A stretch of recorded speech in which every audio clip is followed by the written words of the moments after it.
Everything you just said. Do I need to? Any surprises at all for you when it came up there? It's always nice to see your name, I'm sure, but any surprises? Well, no, it's just the anticipation in the waiting game, and after last year, kind of, we weren't expecting what we got a year ago, and so I think I kind of just went in with a little more, just let's see what happens, and then obviously, unfortunately, with what happened with the men, you just never know, and it kind of hits home too a little bit. So just wanted to hear your name called, and once you do, there's excitement to it, and now we'll start to piece it all together a little bit more.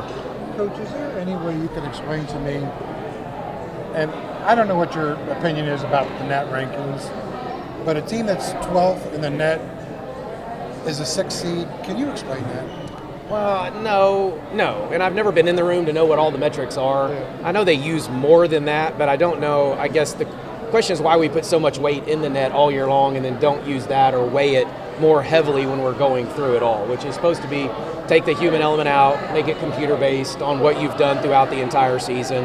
But we've seen in years past they don't just go off of the net. So, again, it's not overly surprising, I guess, but I don't understand the whole formula and how it works. So any disappointment at all along those lines? Not really, I guess. Probably more a year ago, to be honest, than this year. I mean, the disappointment because we really wanted to see if we could host.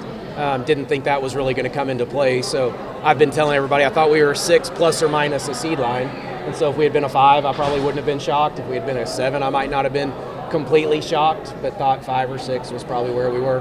What do you guys have to do in order to be in contention for seed? I just thought we were probably a couple wins away. I don't know if the Big 12 women in the non-conference had as good of a year as we needed to. And that may have probably cost us a little bit. Baylor played really well here late to sneak into a top 4.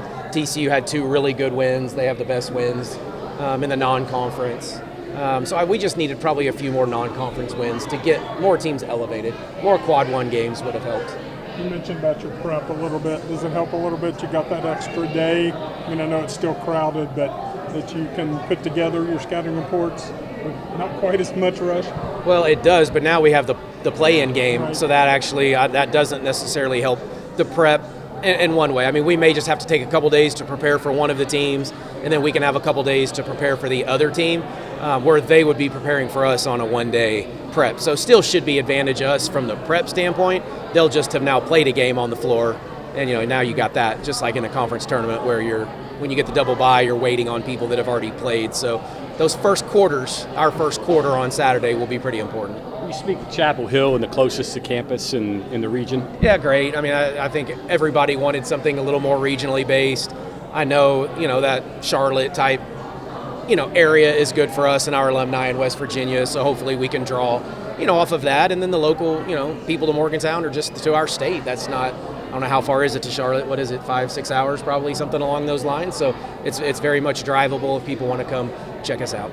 You mentioned not to ask you about any of the opponents, but as far as your prep goes, to go back to that for a second, what's the one thing you're going to be kind of hammering home this week before you start heading to Chapel Hill?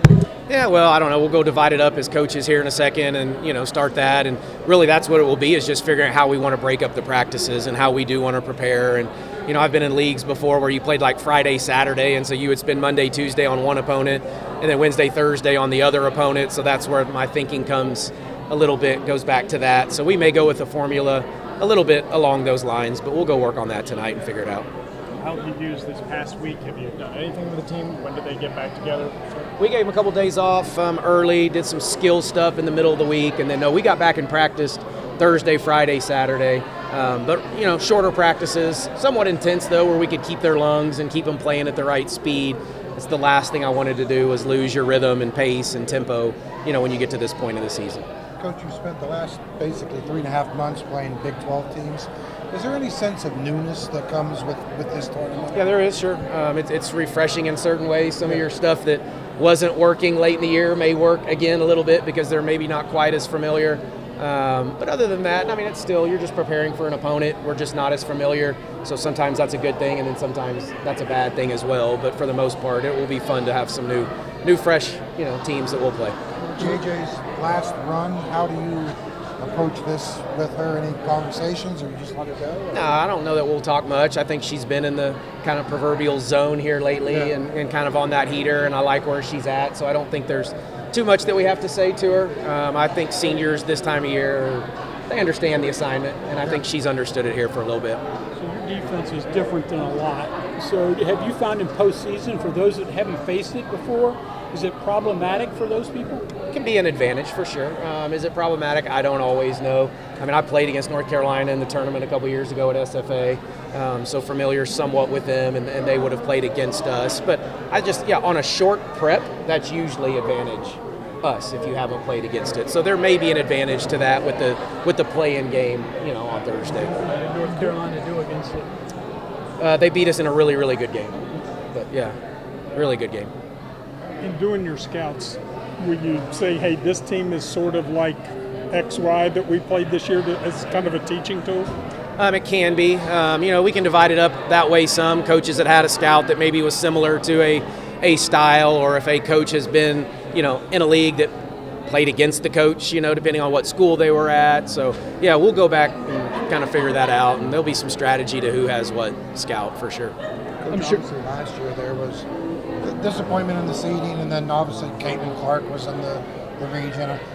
Is there a different feeling going into this region that maybe more confidence, there's more of a chance that, hey, Westwood could win this region? Yeah, I think so. I mean, I think what we did a year ago in the tournament, I think a lot of people have still talked about that, and we want to build off of it. And, we played in that big-time environment. So, I've told them all year there should be no environment that should intimidate us if you were on the team that played at Iowa a year ago. But, yeah, I think there's a sense of comfort maybe a little bit of what we've done and where we are, and just doing this again.